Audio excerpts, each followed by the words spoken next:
Hi everyone. So what I'm doing today is I am making a homemade chicken gravy. The reason I'm doing a homemade chicken gravy is because I used to buy the bottled jarred things and they always tasted very artificial to me. And when I did the seasoning packet ones and tried to do those, again, it just didn't have the right flavor that I was looking for. So I found this recipe for a homemade chicken gravy that's fairly simple to do. And that's what we're doing because this is going to go over my garlic smashed potatoes and it's going to be very good behind it. So I've taken 1/4 cup of butter that I'm melting in the pan. Just bring that down. Again, it's unsalted butter. So there's no actual salt in this. You have to add salt to your taste and salt and pepper to your taste. That's a good thing.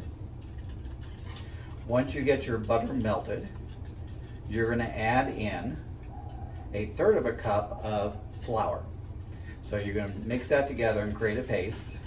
Almost like a roux is what you're doing, but it's not equal portions. If it was 1/3 cup of butter to 1/3 cup of flour, you would have more likely have a roux. But this being, 1/4 cup of butter to 1/3 cup of flour is more of a paste than anything else. So that butter is now beautifully melted. And then we're going to add in the 1/3 cup of flour and start to whisk that in. It all becomes beautiful. But again, we're making a very nice homemade gravy.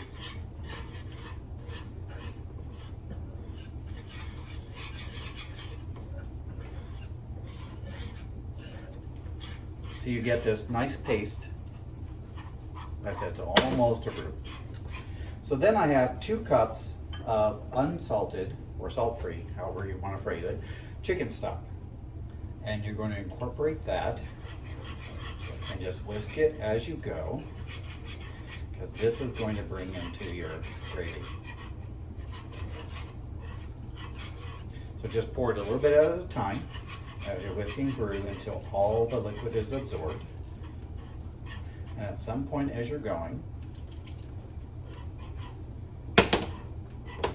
this will start to become more of the gravy. It does make a mess on my stovetop because I don't have a really big pan for this, so I use basically a medium saute pan. And since I'm whisking through, yes, it will continue. A little more. I'm about halfway through right now.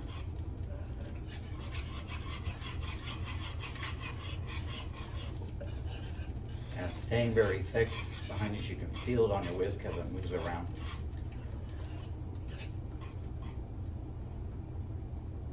A little more.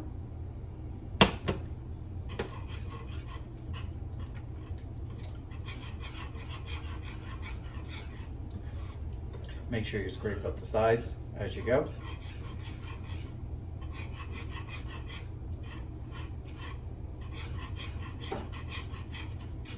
Growing up, I love gravy. Usually only had it during Thanksgiving or like when my mother made a nice roast beef, we would have gravy with that. I actually never paid attention to how she made gravy. So when I went away and started cooking my own in college, I actually had no idea how to make gravy of this, which is why I started with the jarred stuff and then the packets. And eventually I actually decided, through the help of the internet, to look it up and to see how do you do this. Internet's a great thing. It can tell you a lot of different ways to do it. You can research different recipes and just look and say what makes sense to you from the ingredient list, from the complexity of it. There are usually reviews of the recipes as well. I don't have a particular site that I go to. I will just Google, like in this case, I Googled at one point chicken gravy recipes, and dozens, literally dozens of them came up, and some of them were a little more complicated than others, and I came across this one. I was like, okay, this one makes sense to me. This one works.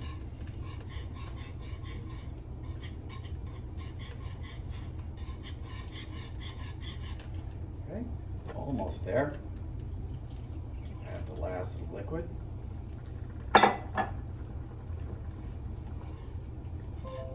Just get that whisked in. using a whisk instead of a spoon because I'm getting rid of the lumps as I'm going, because nobody likes lumpy gravy.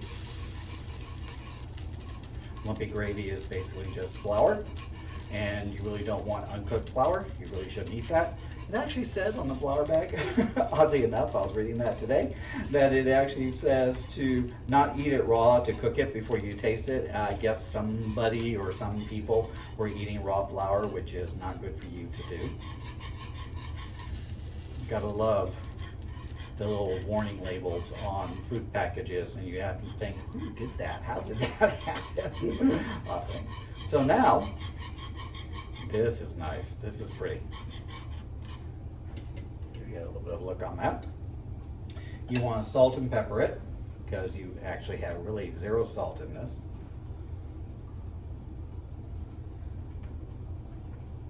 And this is just a taste. So what makes sense to you is what you want to do.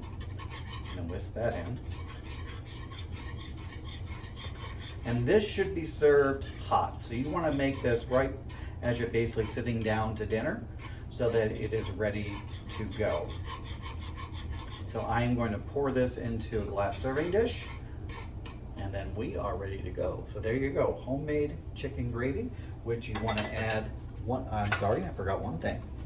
You want to add a little bit of drippings from the chicken that you made, whether it was a pan chicken, whether it was a roasted chicken, whatever it might have been. In this case, I actually did a lemon pepper chicken in the oven. So I took out those drippings to bring in that fresh chicken flavor to it all. All right, homemade chicken gravy, and we'll see you next time on Meals with Michael.